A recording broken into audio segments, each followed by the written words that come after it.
start this bulletin with some remarkable development, an agreement between government and labor unions. Government, organized labor, and the Ghana Employers Association have signed an MOU on social partnership to promote national consensus on development issues. The 19-member council is expected to work towards deepening and sustaining the country's macroeconomic gains for economic growth. Which will be steered by a 19-member council from all the parties, is expected to make an input into the economic development agenda of the country. The council, again, among other things, will scrutinize some economic policies that are introduced by the government before implementation. Speaking at the launch, Minister of Finance Ken Ofori-Atta explained that government is committed to supporting the efforts of the private sector and employers in improving the country's economic fortune, which will lead to creation of more jobs. We are confident that this partnership arrangement will accelerate inclusive growth and transform the Ghanaian economy, expanding opportunities and creating jobs to better the lives of Ghanaians.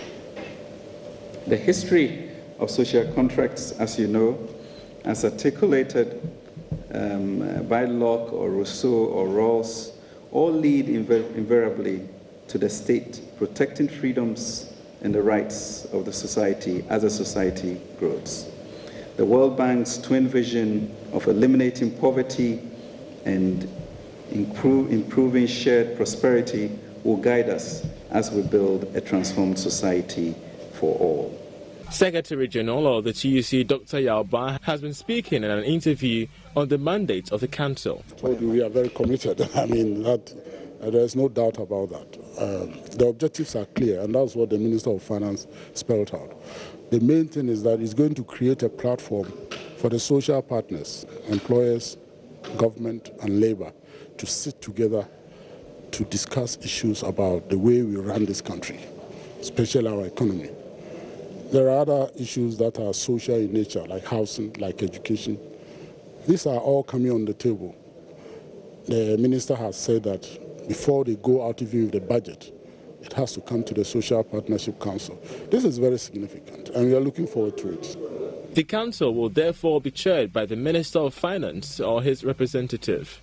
Meanwhile, the Finance Minister, Ken Ofori-Atta, has been given some more explanations as to why this partnership with organized labor and the Ghana Employers Association. He says the move is to make the labor unions social partners after government exited the external credit facility program with the IMF.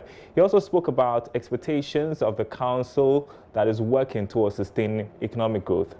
All right, you're watching Business Live. Let's move on to some other story. CEO of the Association of Ghana Industries, Chuma Kwabwa, says his outfit is not against the recently introduced port reforms, as this will increase competitiveness at the ports.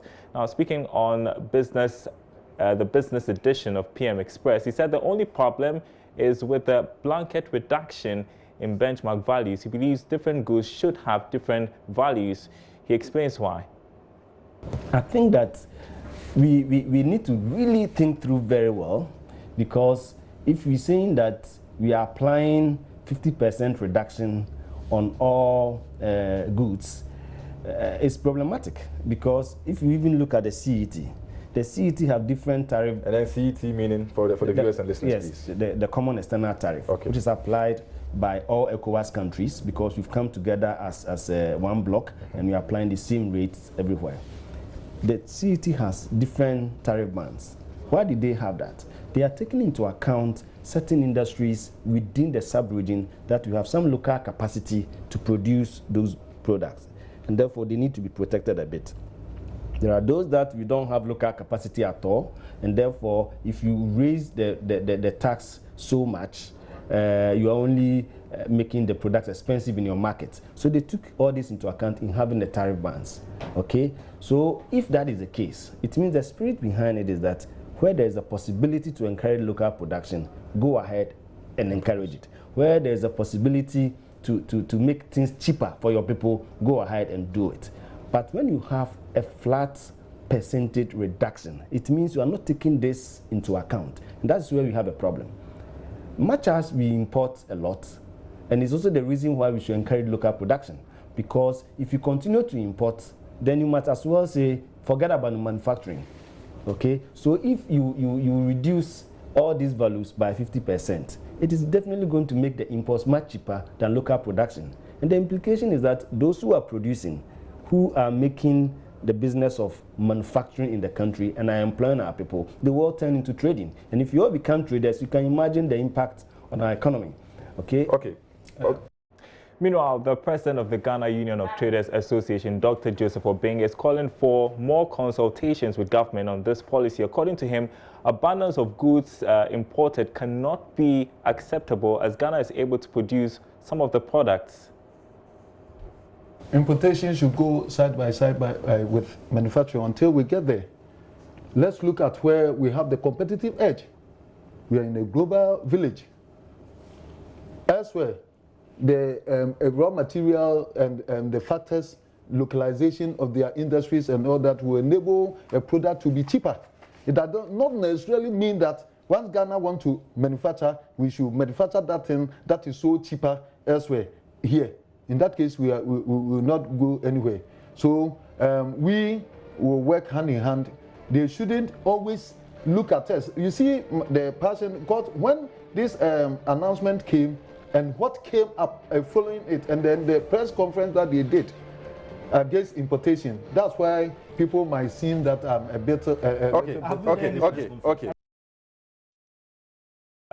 Dissenting views on port charges as government announces a reduction in benchmark values. Let's take you back to an earlier story where the Finance Minister Ken Ofori-Atta has been explaining this agreement signed between government and some labor unions. He has been talking about the fact that it is going to make government sustain economic gains after exiting the external credit facility with the IMF.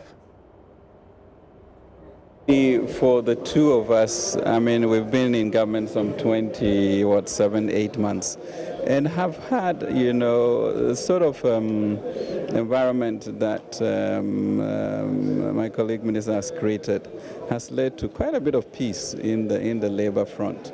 And the question then becomes, how do we sustain it? You know, and we thought that with the fund leaving, it gave us an opportunity to now work together as social partners to really look at how we calibrate the gains that we expect to happen and to make sure that there's sort of shared prosperity as it grows. But more importantly, for sort of transparency and openness with regards to data and structure so that we can think through together. 2, 3 heads always work better. And really sort of the old enmity of government and labor is not the type of record we want to keep, and the minister has done very well to maintain that. So our expectation is that we will create a secretariat that will look into some research areas, because the future of work is kind of complicated with technology as a disruptor.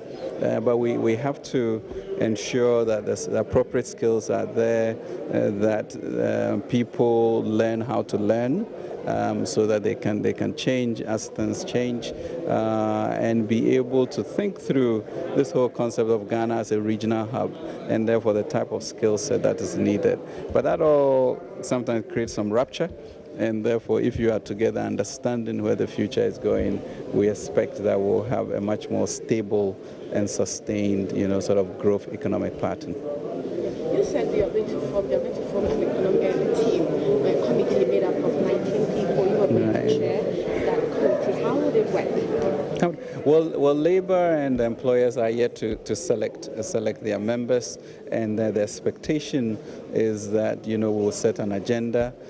We will meet regularly. The secretariat will also continue to function so that the core issue of creation of jobs and preparedness for the nature will be tackled, you know, in a concerted way. The Finance Minister addressing the press after signing an MOU with labor unions. While they work out sustained economic growth, tax consultant Abdel Ali Nacher is pushing for a system that will mandate the Ghana Revenue Authority to publish proceeds from tax collections for every quarter of the year. The system should also detail the number of businesses and individuals that comply with tax laws. According to him, this will encourage more people to voluntarily file their tax returns. Here's Ebenezer Sabote's report. The low level of tax education is sometimes blamed for the instability of the Ghana Revenue Authority to meet its revenue target. This situation has seen an improvement since the introduction of the Tax Identification Number 10, which seeks to identify all potential taxpayers in the country, although much still needs to be done. It is against this backdrop that tax consultant Alina Chia says there should be an improved transparency at the GRA with the publishing of all tax collected and increase education for the taxpayers to understand the importance of filing taxes. And then educating the taxpayer on what you've used the revenues for. We should have a system of publish what we pay. Can we quarterly bring out how much we've collected by way of taxes? How much has been deployed from that money for what, in what direction? Just as we do for the petroleum revenues. We're able to get the uplifts, government share. Can we continue with that to tell where we deploy them? So that when we have reports like the Public Interest Accountability Committee reports, PIAC reports, we can also independently as citizens compare and in fact inform ourselves. So it is not as if an institution pitching itself against government. No, they are facts. Let's know the facts. Let's analyze ourselves. Let's draw our conclusions. He is also called on the GRA to collaborate with the National Commission on Civic Education to enhance its tax education. Tax education, but we need more of those. How would they be able to collaborate with an institution that, like the NCCE, National Commission on Civic Education, so it becomes a continuous information dissemination? It's not be one-off. Meanwhile, the GRA says it is well positioned to meet its targets for this year, hence the launch of the Tax and Good Governance celebration.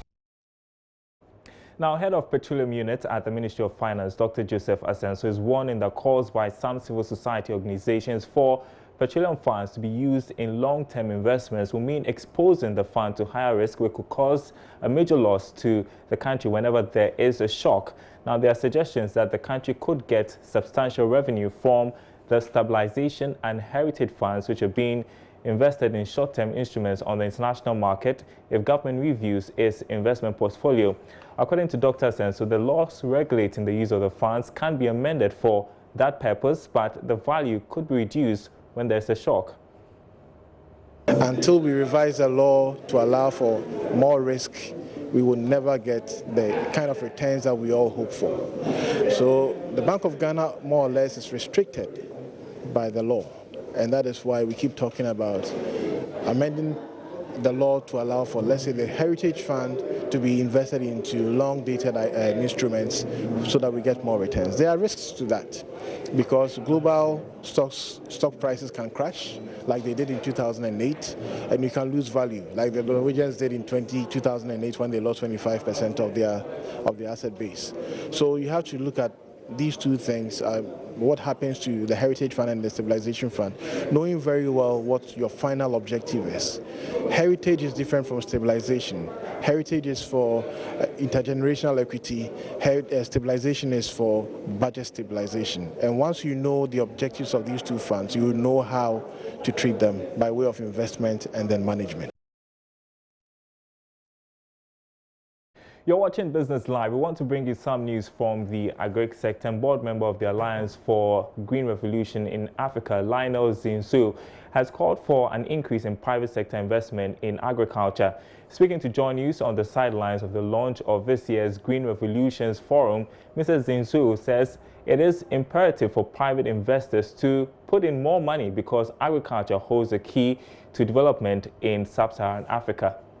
Lionel Zinsu said Africa has seen unprecedented growth and adoption of digital technologies and has an opportunity to leapfrog the agricultural transformation trajectory of the past. He explained the choice of Ghana as host of this year's forum. Ghana is a very important country for Agra. Agra has been created by Kofi Annan just after his tenure as UN Secretary General. And in 2010, Accra, for the first time, hosted the first forum. So in a sense, it's just coming back home to be in Ghana. But in the meantime, the home has changed. you see dramatic progress in terms of agriculture efficiency and performance and yield, and structured policies in terms of agriculture.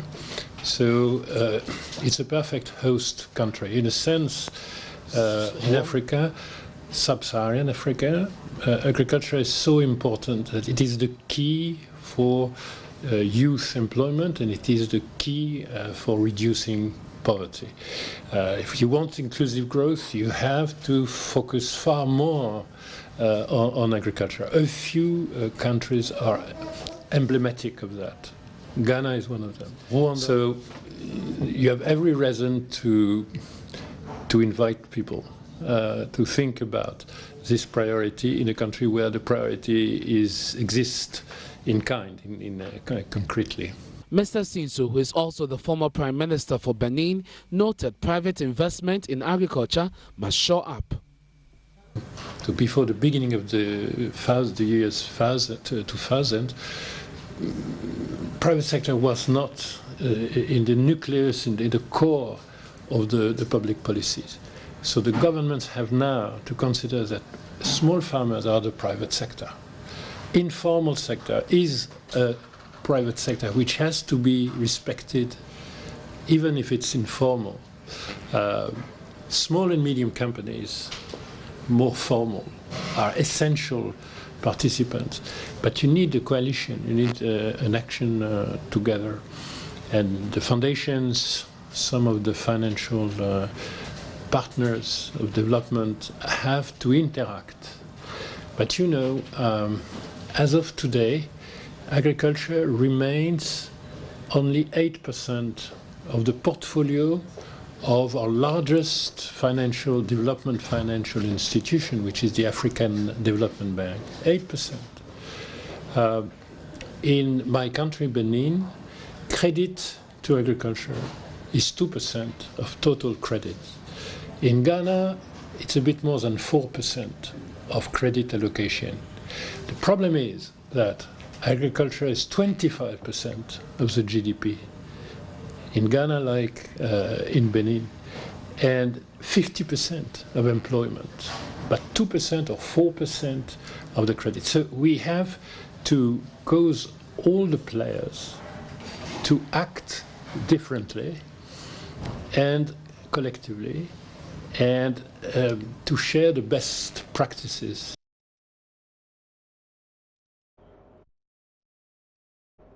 And that was NS Menu's report. Now, loss of farm yields resulting from pest infestation is expected to be a thing of the past, with the use of drones to apply agrochemicals on farms. This is according to CEO of drone service solution company SKT Aeroshata, after launching a new range of drone products for agricultural, mapping and surveying purposes. There is more in this report. At the launch, there were 3 different agricultural drones with different capacities, including a hybrid drone that uses both a motor engine and battery that's well doored. Other categories of drones launched were fixed vertical takeoff and landing drones, mostly for mapping and surveying long-range inspections and security purposes. Speaking to Joy Business, the MD for SKT Aeroshata said the agricultural drones have a critical role to play in curbing pest infestation on farms. It's not just for mining, they can also be used for construction.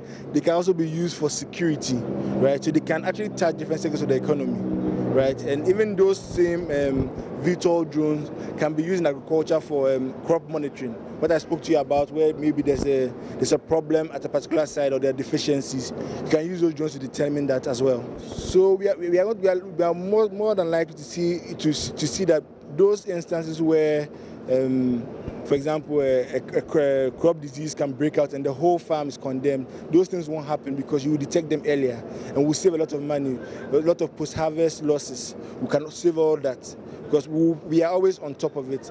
It's a very preemptive way of preventing total crop failure. It's a very preemptive way for different types of crops. Derek Annan also noted that the drones could be used by governments for regular monitoring of construction projects to avoid stalling of these projects.